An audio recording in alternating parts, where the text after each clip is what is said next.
We all understand manhood from a different perspective. And more so than not, for many of us, in fact, most of us, even in the church, our definition of manhood comes from what we were taught growing up. It totally impacts and influences who we are as a man and how we define manhood. Many of us might see, man as being a provider, a man as being a caretaker, man as protecting the home. Many of us might have very traumatic understandings of manhood. I think for me, I have a combination of the two. For me, growing up, first of all, I didn't have a father. So I looked to my uncles. And because there was many uncles, I had a different variety of men by which to define my manhood. And for some, I saw man as being provider, taking care of his home, making sure that his wife and kids were taken care of, but also having girls on the side. And, it was okay to do that. Others, I saw manhood being, the tough guy in the street where ain't nobody gonna punk you. And you had to have a certain type of demeanor and character, and everybody's out to get you. And so you have to always protect yourself and look out for number one.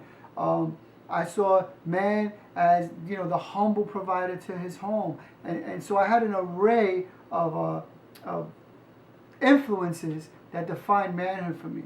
And I'm sure for many of you, it's the same way. If I were to ask you your definition of a man, more so than not, it's going to be influenced by what you learned growing up, and that's how you are playing it out today as we speak. The truth of the matter is that manhood has been devalued. The understanding of being a man has been totally devalued by society, and for many reasons. I think we've perverted our role as men and took advantage of it and have, diminished the woman role. And now it's just the backlash of what we've done over the centuries, over the years. And our understanding of manhood from a world perspective has been totally tainted. So much so that as I was doing research to understand what it means to be a man, you have no real concrete definition. And it's almost scary to where this understanding of manhood has taken us, as if our possessions or our education or what we do is more important than who we are. In the Bible, we have Paul in 1 Corinthians. He says something that's really, really important. I'm going to read it to you really quick because I think it challenged me to understand manhood differently. This is 1 Corinthians chapter 10, verse 31 to chapter 11, verse 1. He says, "So whether you eat or drink or whatever you do it all for the glory of God. Do not cause anyone to stumble, whether Jews, Greeks, or the church of God, even as I try to please everyone in every way. For I am not seeking my own good, but the good of many, so that they may be saved." Now here's the kicker. This is chapter 11, verse 1. He says, "Follow my example as I follow the example of Christ." Now that's a pretty bold statement by Paul. He's saying, you want to know the definition of a man of God? You want to know the definition of a godly man? Follow me as I follow Christ. Now, he's obviously speaking to men and women. He's speaking to everybody. But from a man's perspective, I looked at that scripture and I asked myself the question, can I say to other people, to other men, to the future men, generations of men, follow me?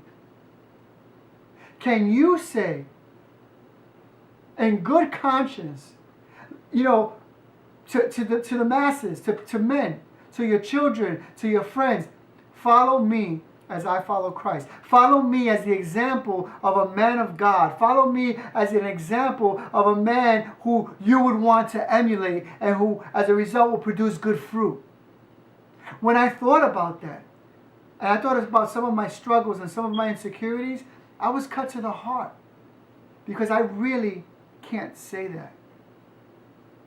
And that led me to look at Paul's life and some stuff that he did, and then look a little deeper and really understand, what does it really mean to be a man?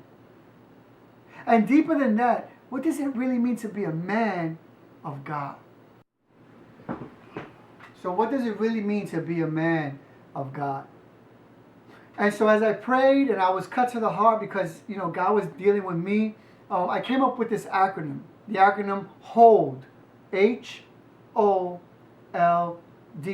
And each of those letters points to a deeper value, something more than the external values, a deeper value, an intrinsic value of what it actually means to be a man. And so what I want to do is, over the next couple of days, unpack each of those letters, each of those values, each of those characteristics, and tie them into what it means to be a godly man, what it means to be a man of God. So hopefully you guys can check in with us as we post these videos and maybe be challenged in your own life to look at, what does it really mean to be a man of God.